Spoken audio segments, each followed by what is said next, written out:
Suster, Ibu, Bapak, dan saudara-saudariku yang terkasih, selamat sore. Kesempatan sore hari ini saya mendengar ada hal yang aneh ya kalau kita tadi sama-sama mendengar bacaan Injil yang buat saya kok menarik juga untuk diperdalam. Kata-kata mati ketakutan karena kecemasan. Mati ketakutan karena kecemasan. Apakah hal itu mungkin terjadi di dalam hidup kita masing-masing? Mati ketakutan karena kecemasan. Tadi ada di dalam bacaan Injil, jelas sekali. Ketika saya merenung-renung mengenai kata-kata itu, ternyata secara tidak sadar ya sebenarnya dalam beberapa bulan belakangan ini saya juga mengalami yang namanya kecemasan itu. Kecemasan. Tentu kita sudah lama tidak berjumpa dalam perayaan Ekaristi hari Minggu karena saya sudah tidak memimpin lagi perayaan Ekaristi hari Minggu baru kali ini. Lalu juga baru kali ini juga saya berkhotbah pada kesempatan minggu ini.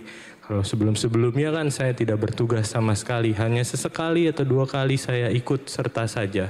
Maka sebenarnya semalam itu cemas juga ya saya ya. Apakah bisa juga saya menyampaikan khotbah sudah lama? Karena biasanya saya sendiri saja misa lalu kemudian hanya dengan ruangan kapel lalu kemudian di ruangan kapel lalu merenungkan bacaan itu. Tapi yang jauh lebih membuat saya cemas sendiri adalah terkait dengan tugas perutusan saya yang baru itu ya.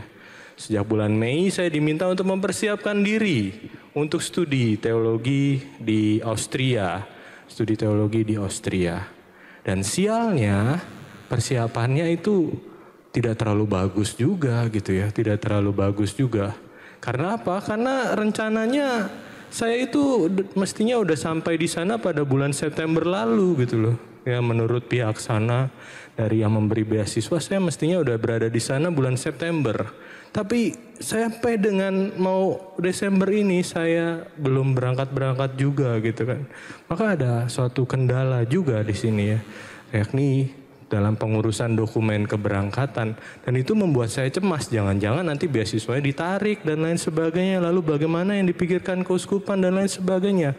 Cemas yang membuat saya kalau istilah anak zaman sekarang itu jadi insecure gitu ya. Malam-malam saya sering overthinking, gak bisa tidur gitu kan ya. Saya juga berbahaya, hampir-hampir saya cutting gitu ya, nyilet gitu, gak mungkin juga sih. Tapi itu membuat saya merasa cemas juga.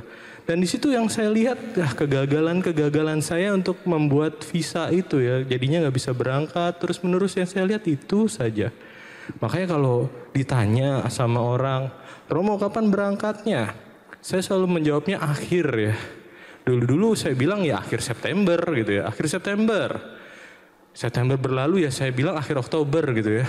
Sekarang ini saya bilang akhir Desember nanti gitu kan ya, akhir Desember ya.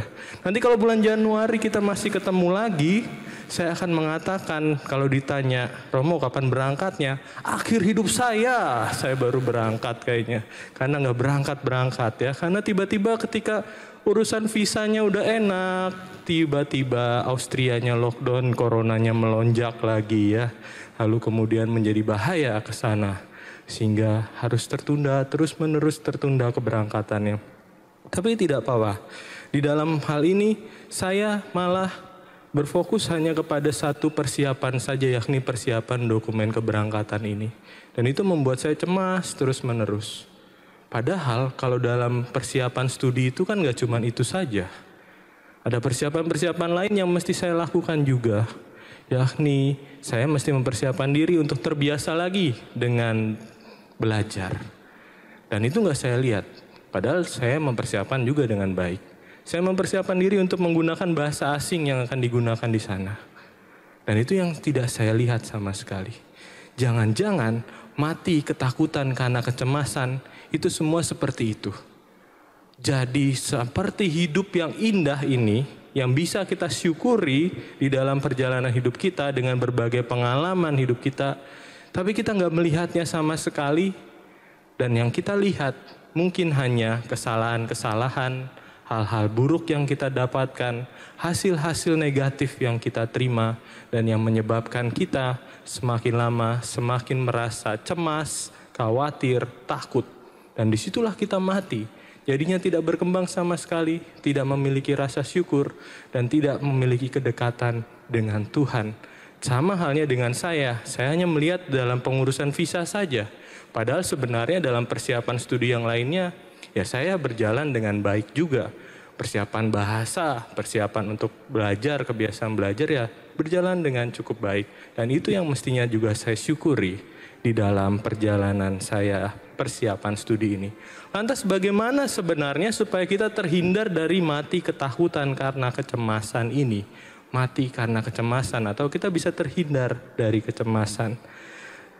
Yesus sendiri mengatakan dalam bacaan Injil, karena itu jagalah dirimu supaya hatimu jangan dibebani oleh kekhawatiran hidup sehari-hari. Pesan Yesus seperti itu di dalam bacaan Injil. Dan pesan itu disampaikan persis pada Minggu Advent yang pertama ini. Satu lilin yang menyala di tempat kita ini, di lingkaran Advent kita ini, yang disebut kerap kali disebut sebagai lilin harapan. Jadi cara untuk lepas dari segala kecemasan itu adalah kita mengingat kembali akan adanya harapan. Harapannya disampaikan oleh Yeremia dalam bacaan pertama tadi, bahwa Tuhan keadilan kita akan datang dan memberikan kebaikan, membebaskan dan melaksanakan keadilan. Itu perlu untuk menjadi pegangan bagi kita untuk menghadapi kecemasan-kecemasan dalam hidup kita. Lantas bagaimana supaya kita bisa berpegang pada harapan tersebut? Untuk bisa berpegang pada harapan tersebut menjadi hal yang penting bagi kita untuk melihat bahwa apa yang disampaikan di dalam bait pengantar Injil, dalam ayat bait pengantar Injil itu ya. Perlihatkanlah kepada kami kasih setiamu ya Tuhan. Jadi kita diajak untuk mau memohon kepada Tuhan agar Dia memperlihatkan kepada kita kasih setianya di dalam hidup kita. Dan kita pun juga perlu untuk aktif mencari di mana sih kasih setia Tuhan yang diberikan di dalam hidup kita. Dari situ kita akan punya dasar untuk berharap kepada Tuhan. Dalam perjalanan saya selama 3 tahun melayani di Paroki Harapan Indah ini, tentu pengalaman perjumpaan, pelayanan, dan juga kerjasama dengan umat itu saya rasakan sebagai kasih setia Tuhan yang bekerja di dalam kehidupan saya. Dan disitulah saya merasakan sukacita. Saya merasa bahwa memang umat Paroki Harapan Indah ini bisa semakin bertumbuh dan berkembang, mempersiapkan diri untuk terus-menerus menyambut kedatangan Tuhan sampai kepada kedatangan Tuhan yang kedua juga. Dan disitulah saya punya harapan yang besar akan Tuhan berdasarkan pengalaman dan pelayanan serta perjumpaan dengan umat di Paroki Harapan Indah ini. Lantas yang kedua dikatakan di dalam ayat bait pengantar Injil tadi, berilah kami keselamatan yang daripadamu. Berilah kami keselamatan yang daripadamu. Itu tentu saja suatu permohonan. Berilah kami keselamatan. Ketika kecemasan itu datang, ketika ketakutan, kekhawatiran itu datang dalam hidup kita, mulailah kita menghadapinya dengan memohon kepada Tuhan. Bukan hanya tenggelam di dalam kecemasan-kecemasan itu. Kalau kita membiarkan diri tenggelam dalam kecemasan itu, ya sudah, yang kita lihat hanya kecemasan tersebut itu saja. Tidak bisa berpaling kepada harapan. Maka di masa Advent ini kita diajak terus-menerus untuk mengembangkan harapan kepada Tuhan di dalam perjalanan hidup kita sehari-hari dengan mau melihat kasih setia Tuhan dan juga mau memohon terus-menerus kepada Tuhan. Hari ini saya berkesempatan untuk mengikuti perayaan Ekaristi dan juga menyampaikan renungan di dalam homili. Tentu ada maksudnya. Maksudnya saya juga ingin pamitan kepada para umat sekalian ya. Memang tanggal berapa masih belum tahu ya, akan saya jawab akhir Desember gitu saja ya. Bahwa nanti kita bulan Januari ketemu lagi ya tidak tahu juga ya kan. Tapi sejauh perkembangan saat ini visanya katanya sudah bisa diambil dan lain sebagainya. Maka sebentar lagi pasti saya akan berangkat juga untuk melanjutkan studi saya di Austria.